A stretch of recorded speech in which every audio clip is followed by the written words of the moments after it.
Hello friends, welcome to our channel కథా కార్ఖానా. రీసెంట్గా నారా రోహిత్ నటించిన సుందరాకాండ అనే మూవీ అయితే చూశాను. ఈ మూవీ నాకైతే okay okay and good film అనిపించింది. అండ్ రీసెంట్గా మనం ఫ్యామిలీ ఎంటర్టైనర్స్ లేవనుకుంటున్నాం కదా, లాస్ట్ ఇయర్ సామాజిక వర్గంలో వచ్చింది. సేమ్ అలానే మన ఫ్యామిలీతో పాటు కడుపుబ్బుగా నవ్వుకోవాలి, ఇది ఒక కొత్త పాయింట్ని ఇక్కడ డిస్కస్ చేశారనమాట. సో ఈ మూవీ స్టోరీ పరంగా చూసుకుంటే స్టోరీ అయితే ఏమీ లేదండి. ఒక అబ్బాయి పెళ్లి చూపులకి వెళ్తాడు. తనకు ఒక 5 క్వాలిటీస్ ఉంటాయి. అలా వెతుకుతూనే ఉంటాడు. ఆ 5 క్వాలిటీస్ నచ్చే అమ్మాయి కోసం అలానే వెతికి లాస్ట్ దొరికిందా లేదా అనేది ఈ సినిమా స్టోరీ అనమాట. కాకపోతే ఈ 5 క్వాలిటీస్ తను ఎలా చూసుకున్నాడో, ఫస్ట్ ఆ అమ్మాయి చూడగానే 5 క్వాలిటీస్ ఉన్నాయనుకుంటాడు. కానీ ఫైనల్‌గా వచ్చేసప్పటికి ఆ 5 క్వాలిటీస్ ఉండవనమాట. తను లవ్ చేసిన తన అమ్మాయిని. అండ్ ఇందులో ఇంటర్వెల్ బ్లాక్‌లో ఒక మంచి ట్విస్ట్ అయితే మీరు ఎక్స్‌పెక్ట్ చేయరు. అలాంటి ట్విస్ట్ పెట్టుకున్నారు.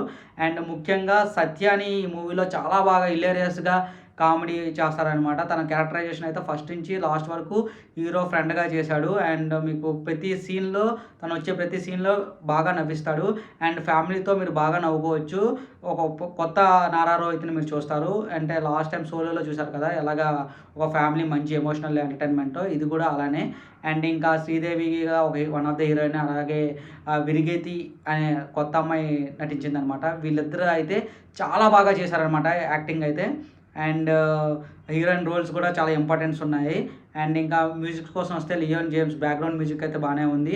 సాంగ్స్ నేను బిఫోర్ వినలేదు, కానీ సినిమాలో చూసినప్పుడు నాకు ఓకే ఓకే అనిపించింది. ఎస్పెషల్లీ కొన్ని సీన్స్‌లో బ్యాక్‌గ్రౌండ్ స్కోర్ అయితే బాగా నచ్చింది. ఇంకా దర్శకత్వం వెంకటేష్ అనమాట, నిమ్మలపూడి.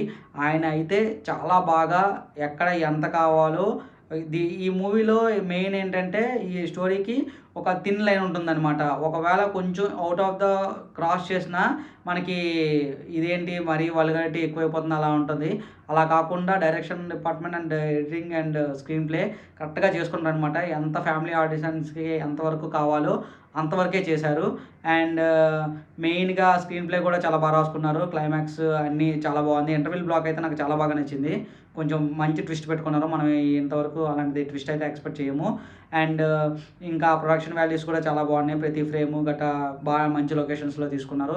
ఇంకా నారా రోహిత్ యాక్టింగ్ గురించి మనం చెప్పక్కర్లేదు. ఆయన ఇచ్చిన రోల్‌ని తనైతే చాలా బాగా చేశారు. శ్రీదేవి కూడా ఆఫ్టర్ కమ్‌బ్యాక్ ఫిల్మ్ చాలా బాగా చేశారు. మీరు కూడా ఇది మంచి ఫ్యామిలీ పక్కా చూడాలనుకుంటే ఫ్యామిలీ ఎంటర్‌టైనర్ అనమాట. మీరు చూసి ఎలా ఉందో ఒకసారి కామెంట్స్‌లో చెప్పండి.